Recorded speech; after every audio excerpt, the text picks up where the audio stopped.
so you haven't quite got enough to cover your grocery budget this week. Let's be honest, we've all been there. But have you ever wondered why that is? And whether or not you could change that? Imagine if you could find a way to afford those groceries every week or every month without fail. What if I told you it's not your budget, but it's your system, or lack of one if you don't have a system? Well, by the end of this video, you will have a system or a structure that works every single time you go for your grocery shop. For years, I struggled with my grocery budget until I discovered this 4-step approach to buying groceries. It transformed the way I shopped and managed my budget, and I've never gone back to my old ways. In this video, I'm going to share those 4 steps with you and show you how it works in practice. Hello, my name is Suzanne, and this is Money Made Magic, where we just try to make life a little bit easier for you, save you a little bit of money, and talk about practical things like the grocery budget and other budgets and what happened in the household. Lovely to have you with me. Let's go and look at that plan, look at those 4 steps, and do some shopping. So step 1 is to decide what you already have. Now I'm going to assume you've already set your budget. And the first thing that we need to do is to have a look at what's already in. In my example here, for the week of the 27th of October, I've identified that I've got bread, soup, various spreads, a tin of corned beef, some cheese, and plenty of tea and coffee. The key here is to build your menu plan around things that you've already got in so that you'll be spending less money naturally. Step number 2 is to build your menu plan. Now your menu plan obviously is built around what you've already got in, but you have to make some decisions about what you actually enjoy eating and what might be budget friendly or reasonably priced in the shops at the time that you go for your groceries. In this example, I've got toast with various different spreads for breakfasts. For lunches, I've got soups, sandwiches, and for dinners, I've decided on a corned beef hot pot and a cottage pie. Step number 3 is to make your list. So write on the list from your menu plan the things that you need and try to price out each item so that you stay very aware of whether or not you're going to be within budget.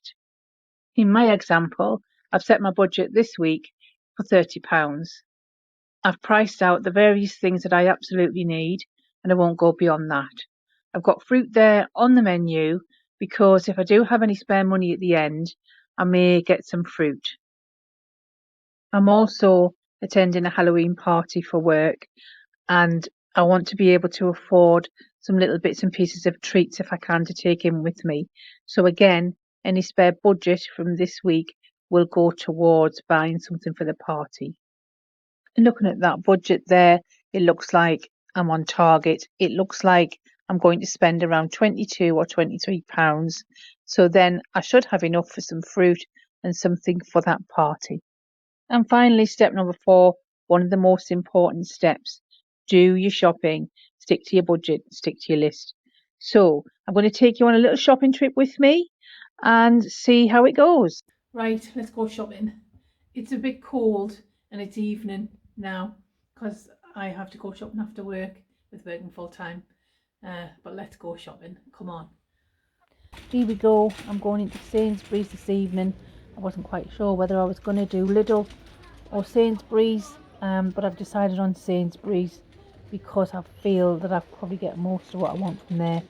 And look, I've been so tempted to look at the Halloween things, the pumpkins and what have you, but I've already got some of those, so I don't need them today. So I've gone to have a look for plain ordinary white potatoes and there's none there, and I'm really worried in case I've now got to go to Lidl as well as Sainsbury's. I'm going to get my onions weighed out. I've found it's really a lot cheaper to do that. So I want 3 onions for the week, and I'm going to weigh them out and see what the price is on them. Maybe let's have a look and see what that price is, see if we can get them really cheap. 47 pence.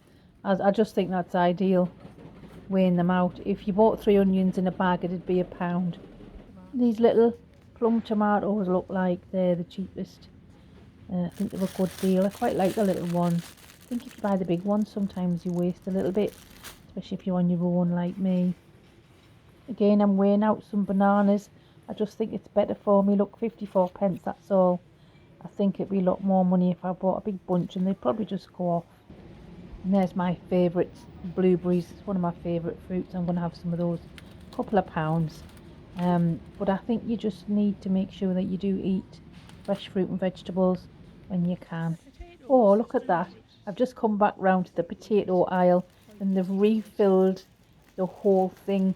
It's full, so I've been able to get my potatoes at £1.32. Class. Bag of carrots there for 55p. That's not too bad. That will do me for the 2 meals I need them for. You can't beat carrots. They go in such a lot of dishes. And call me a butter snob if you like, but I do like Lurpak. I've tried other brands and it's not quite the same. I know it's £3.50, but I have budgeted for that, so I'm going to have my Lurpak. I got a really good deal on the cold meat there. Look at that, 69p for some reduced corned beef, and it doesn't go out of date for another 4 days. I'll definitely eat that before the sell by date. I think that's a really good deal for me. And then I'm going to go for some ham. I'm just having a look at all the different, and I'm going to go for that one, the £1.10. I think it's 10 slices of cooked ham. I need some Greek yogurt. I'm just having a look to see what the best value is here. And I'm going to go for this one, which is Greek style natural yogurt. I think it's Sainsbury's own. And we'll see what that's like. I want quite a large tub because I am going to use it to make some bread. I deliberated over the minced beef a little bit in here. I was going to go to Lidl, but I did find some for £6. Just get some gravy granules. I'm just going to go for Sainsbury's own brand this time. Aldi price match, that's not too bad. Again, an Aldi price match on the flour. I wanted self-raising flour because I'm going to have a goat bacon and some bread. So I think I'm going to go for that one there. The Sainsbury's own Aldi price matched, 70p. That's not too bad. Now I know I've saved a little bit of money, so I'm having a little treat there.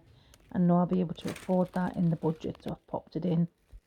And then I'm just having a look at the Halloween treats, because obviously I've said I'm going to that Halloween party and the expectation is that I'm going to take something. And there's a lot of choice and they're not all cheap. Now let me show you something I'm not happy about. £2.50 for Sainsbury's Halloween fairy cakes. But look, they've got the cupcakes above where it says fairy cakes. Now I nearly got caught with that because they're much more expensive than the fairy cakes. And I just happened to look and I realised that they weren't indeed £2.50. They were quite a bit more money. But Sainsbury's have got them placed in the wrong spot. Isn't that sneaky? Anyway, I ended up going for the Halloween Viennese whirls. I thought they looked quite a nice deal. My favourite's good old Brussels sprouts, just £1. Mushrooms are £1.29. That's the cheapest I could find in Sainsbury's. I like them cheaper, but I just hadn't the energy to go over to Lidl just for the sake of a few pence. I'm underspent. Brilliant. £25.70. So I'm £4.30 underspent, which is amazing, isn't it? Let's get home, get the heating on and the kettle and have a look at what we got. Here we are back home, and here's that little grocery haul that we've just done. I'm not going to talk you all the way through it because we've pretty much done that in the grocery store. So about £4 underspent, which I don't think's bad, and that doesn't go in my back pocket. That goes directly towards some savings or credit card pay down. So all in all, I think that was a very successful trip, and just really to highlight to you how you can very easily stay well within budget when you do your grocery shop using those 4 steps that I talked about. So those are the 4 steps that I use every single time I go grocery shopping without fail. So I hope that's been helpful for you. I really like to bring you helpful budgeting tips and things that will help you save money. And hopefully this video has been one of those. Let me know in the comments if you use any systems like this, or if you will use this system in the future, that'd be really helpful. And I'd just like to finish by saying it's been absolutely lovely having you with me, and I hope to see you again in another video. Bye.